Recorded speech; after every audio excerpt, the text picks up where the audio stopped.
शनिवारचा उपवास कोणी धरा, ज्यांना साडेसाती सुरू आहे, ज्यांचा जन्म शनिवारी झालाय, जे लोखंडाशी संबंधित व्यवसाय करत आहेत,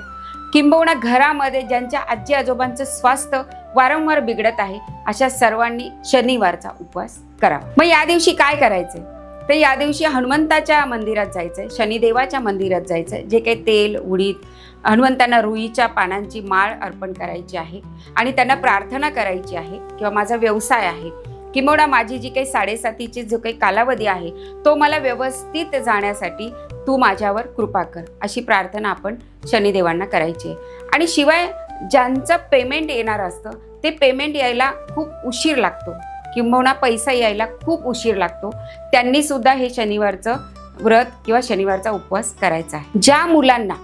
कॉन्सन्ट्रेशन राहत नाही, सातत्य राहत नाही, एक प्रकारची इंटेन्सिटी या लोकांकडे नसते, अभ्यासात सारखं इकडे तिकडे